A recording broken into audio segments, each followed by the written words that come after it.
जय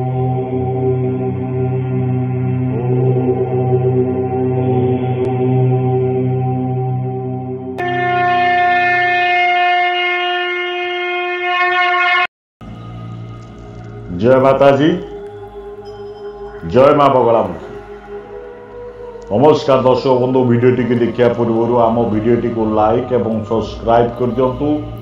जदि आम चैनल नूतन भाव आसुँच बेल आइकन को प्रेस कर दिंतु, जहाँफल आम जिते नूतन वीडियो गुड़ी पोस्ट करूँ प्रथम आपण निकट को नोटिफिकेशन माध्यम वार्ता पहुँची। दर्शक बंधु, आज मु आपण माँ बगलामुखींकर 4 गोटी दुर्लभ मंत्र वीडियो प्रस्तुत करने को जाऊँ। माँ बगलामुखींकर समस्त मंत्र दुर्लभ अटे, या समस्त को जना थो। यह मंत्र प्रयोग अन्य गुड़िक प्रयोग ठारू भिन्न अटे। आसंतु जानिबा यही मंत्र विषय। प्रथम मंत्रटी को आपको कहीदे, तापर कहबी विधि विधान किभली करेंगे, पूजा साधना करेंगे, तापर आलोचना करिबा। प्रथम मंत्रटी हेउची ओम ह्लीं बगलामुखी देव्ये सर्वदुष्टानां वाचं मुखं पदं स्तंभय जिह्वां कीड़य कीड़य बुद्धिं विनाशय ह्लीं ओं नमः। ओम ह्लीं बगलामुखी देव्ये सर्वदुष्टानां वाचं मुखं पदं स्तंभय जिह्वां कीड़य कीड़य बुद्धिं विनाशय ह्लीं ओं नमः। दर्शक बंधु, यही मंत्र द्वारा समस्त कार्य संपूर्ण करा जाय पारे। चलतु जानिबा यार पूजार विधि विषय।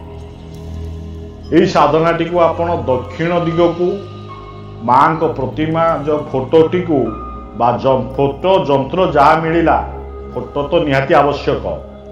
फोटो आपण यदि पाउनती आपण नेट रु डाउनलोड करी किंबा मो वीडियो रु डाउनलोड करी फोटोटी को नहीं जिबे। आपण कौन करिवे, दक्षिण दिग को गोटे काठ खटुली उपरे माँ को फोटो को स्थापन करदेवे, जंत्र को स्थापना करेंगे।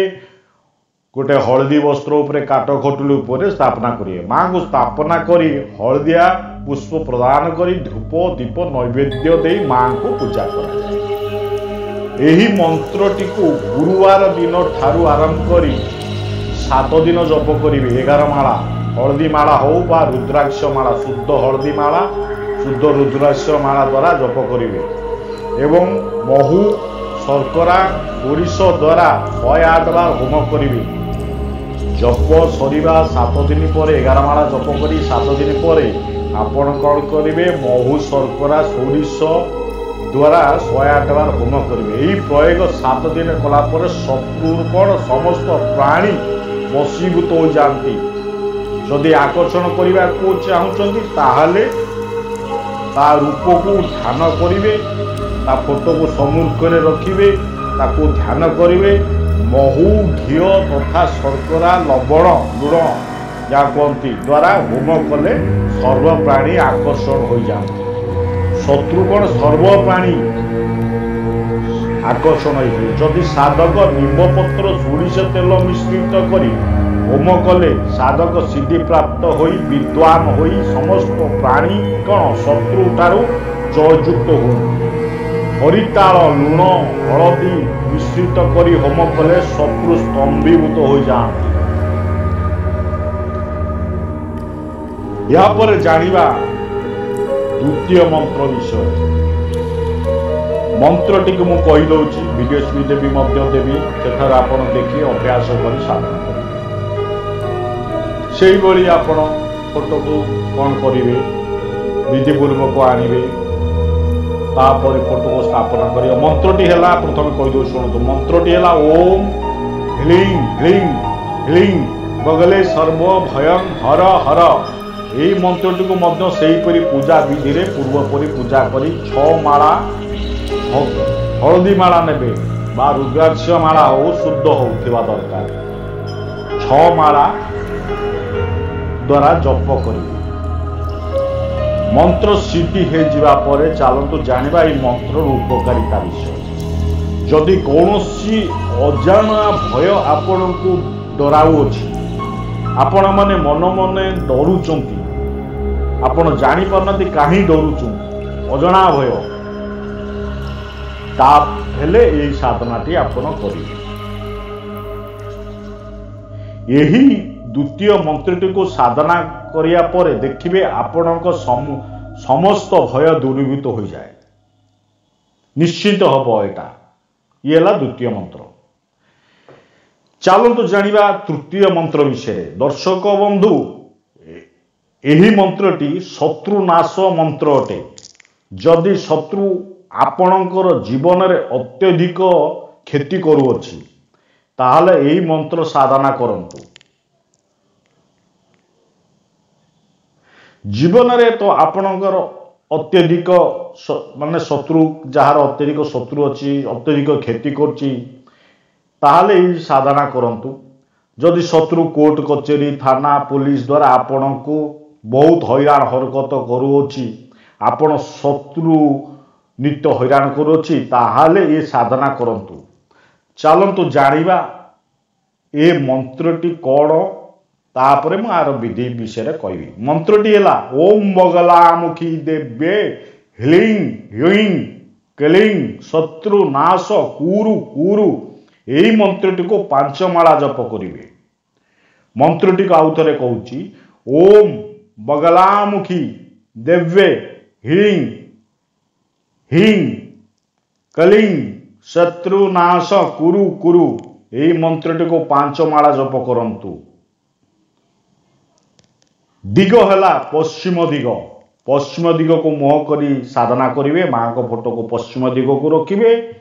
ଆପଣ ପଶ୍ଚିମ ଦିଗକୁ ମୁହଁ କରିବେ। ମାଙ୍କୁ ନଡ଼ିଆକୁ କ'ଣ କରିବେ, ଗୋଟେ କଳା କପଡ଼ା କଳା କନାରେ ଗୁଡ଼ାଇ ମାଙ୍କୁ ଅର୍ପଣ କରିବେ। ଯେମିତି ଧୂପ ଦୀପ ନୈବେଦ୍ୟ ହଳଦିଆ ପୁଷ୍ପ ଦେଉଛନ୍ତି ଦେବେ। ତାପରେ ଏଇଟାକୁ ମଧ୍ୟ ମାଙ୍କୁ ଅର୍ପଣ କରିବେ। ଦେଖିବେ ଆପଣଙ୍କ ଶତ୍ରୁର ସର୍ବନାଶ ହୋଇଯିବ। ଶତ୍ରୁର ବହୁତ ବାଧାବିଘ୍ନ ଆସିବ। ଏହାପରେ ଜାଣିବା ତୃତୀୟ ମନ୍ତ୍ର ବିଷୟରେ। କ୍ଷମା କରିବେ, ଚତୁର୍ଥ ମନ୍ତ୍ର ବିଷୟରେ ମୁଁ ଆପଣଙ୍କୁ କହୁଛି। ଏହାପରେ ଜାଣିବା ଚତୁର୍ଥ ମନ୍ତ୍ରଟି କ'ଣ। ଯଦି ଆପଣ ସନ୍ଦେହ କରୁଛନ୍ତି କିଏ ଆପଣଙ୍କୁ ତନ୍ତ୍ର ମନ୍ତ୍ର କରୁଅଛି କିମ୍ବା ଭୂତ ପ୍ରେତ ବାଧା ହେଉଅଛି, ତାହେଲେ ଏହି ଦେବୀଙ୍କର ତନ୍ତ୍ରନାଶକ ମନ୍ତ୍ର ଜପ କରିବେ। ଭୂତ ପ୍ରେତ ହଉ, ଯେକୌଣସି ଶୈତାନ ହଉ, ଜିନ୍ ଜିନାତ ଖବିଜ ହଉ, ବେତାଳ ହଉ, ଆପଣଙ୍କ ଘରେ ଆପଣଙ୍କର ଦୁମ୍ ଦୁମ୍ ଆବାଜ ହେଉଛି, ଘରେ ହଇରାଣ ହରକତ ହେଉଛନ୍ତି, କାହା ଶରୀରରେ ପ୍ରବେଶ କରୁଛି, ଯାଦୁ ଟଣା ହେଉଛି, ଆପଣ ସନ୍ଦେହ କରୁଛନ୍ତି, ତାହେଲେ ଏହି ସାଧନାଟିକୁ ଆପଣ କରିବେ। ଚାଲନ୍ତୁ ଏ ମନ୍ତ୍ରଟିକୁ ମୁଁ କହୁଛି, ଆପଣ ଧ୍ୟାନ ଦେଇ ଶୁଣନ୍ତୁ। ଓಂ ହ୍ଲିଂ ଶ୍ରୀଂ ହ୍ଲିଂ ପୀତାମ୍ବରେ ତନ୍ତ୍ର ବାଧା ନାଶୟ ନାଶୟ। ଓಂ ହ୍ଲିଂ ଶ୍ରୀଂ ହ୍ଲିଂ ପୀତାମ୍ବରେ ତନ୍ତ୍ର ବାଧାଂ ନାଶୟ ନାଶୟ। ଏହି ମନ୍ତ୍ରଟିକୁ ହଳଦୀ ମାଳା ବା ରୁଦ୍ରାକ୍ଷ ମାଳାରେ 7 ମାଳା ଜପ କରିବେ। ଏହି ମନ୍ତ୍ରଟିକୁ ଦକ୍ଷିଣମୁଖ ହୋଇ ଜପ କରନ୍ତୁ। ଦେଖିବେ ଆପଣଙ୍କର ସମସ୍ତ ବାଧାବିଘ୍ନ ଦୂର ହୋଇଯିବ। ଦର୍ଶକ ବନ୍ଧୁ, ଏ ଯେଉଁ 4 ଗୋଟି ମନ୍ତ୍ର ମୁଁ କହିଲି, ଇଏ ଏକ ଶକ୍ତିଶାଳୀ ମନ୍ତ୍ର, ଶାସ୍ତ୍ରରୁ ଆସିଅଛି। ଆପଣ କ'ଣ କରିବେ, ଏ ମନ୍ତ୍ରଟିକୁ ବିଧି ବିଧାନରେ ପୂଜା କରିବେ। ତାପରେ ଜାଣିବେ ଏ ମନ୍ତ୍ରର ସାଧନାର ଉପକାରିତା ବିଷୟରେ। ଆଉ ଏ ସାଧନା